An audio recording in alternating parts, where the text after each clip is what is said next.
I think it's important to preface this story by saying that, like, I am a man. Like, I'm a man's man. I play football. I work at a juvenile detention center as, like, a hybrid Superman prison guard. Like, I do a lot of different things. A year ago, approximately, at that juvenile detention center that I work at, I was approached by the staff there, the director there, that they were trying to incorporate some new programming, and that programming was going to be yoga for the kids. Not something that I do. I mean, I'm 300 pounds, I play football and, like, roll around and drink beer. I don't lay on a mat.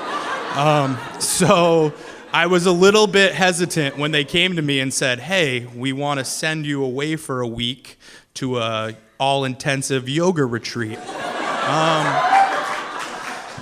But I'm pretty open-minded, and they said, for this week, you know, we'll pay you. We're going to send you away. And I thought, oh, I don't have to be in the building. I can go out, get paid. And so I signed up. It was Kerpalu. I don't know if any of you know what that is, but so it's like in the Berkshire Mountains of Massachusetts. It's like 4 hours from Vermont. It was completely not anything that I have ever been, anything I've ever done in my life. It's nowhere like anything I've ever done. So I got in the van with 2 other employees who were going with me. One of them takes yoga all the time, and the other is like a 95-pound female who is super flexible and gymnast, and she did a little yoga as well. So I'm completely out of my element. We get in the car, we drive down to Kerpalu, we get there, and it's like Hogwarts up on the mountain. Like, you know, we get there in the middle of the night, it's all lit up, and there's people running around in yoga pants and, you know, all that stuff, and I do not know what I'm getting myself into.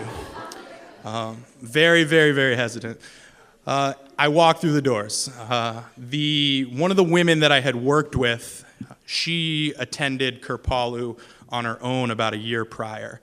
And before we left, she came to us and said, no matter what you do when you go there, make sure that you at least one day go to noon dance. So they have this program there. So we were in classes all day, learning yoga, learning about yoga instruction, you know, learning how to, you know, better take care of yourself as a person. And then during the 2-hour lunch break every day, you could just eat, which I did for the majority of the time there.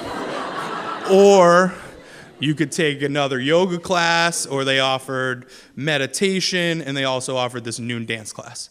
So the woman I worked with said noon dance, she compared it to giving childbirth. She said it was like the greatest experience she's ever had in her life.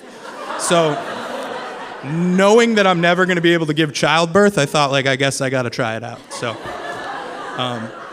So while the 2 people I went with were taking a yoga class one day, I kind of got out of my comfort zone and I went to noon dance.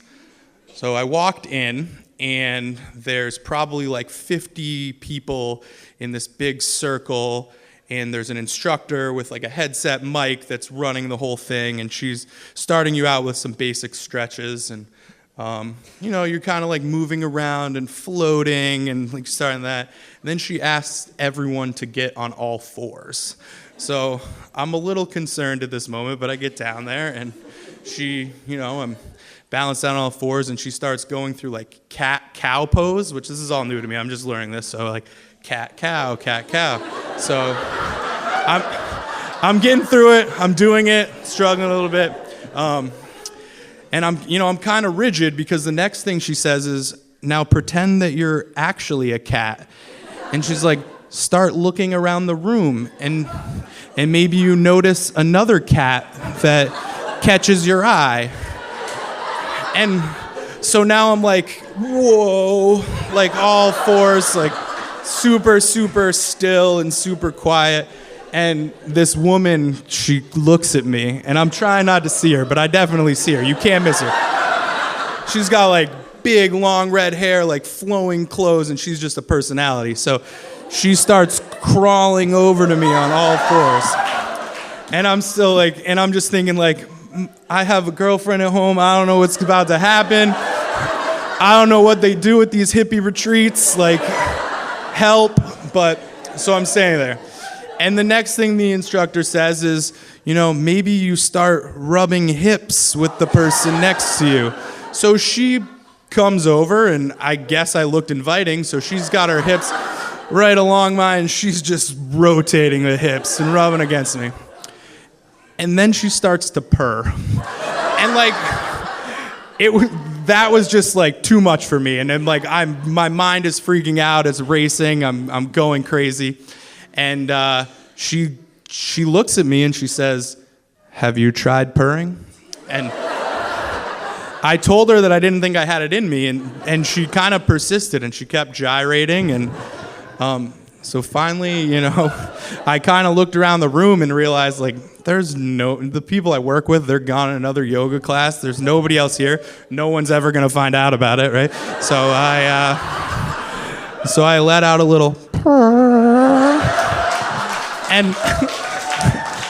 and honestly, it was probably one of the most freeing things I've ever done in my life. And it just instantly, everything, all my guard was down, everything was off, and I just danced my face off for an hour. And it was absolutely incredible. And I kind of realized, I think, in that moment that you really don't know what you're capable of until you kind of let your guard down a little bit. So.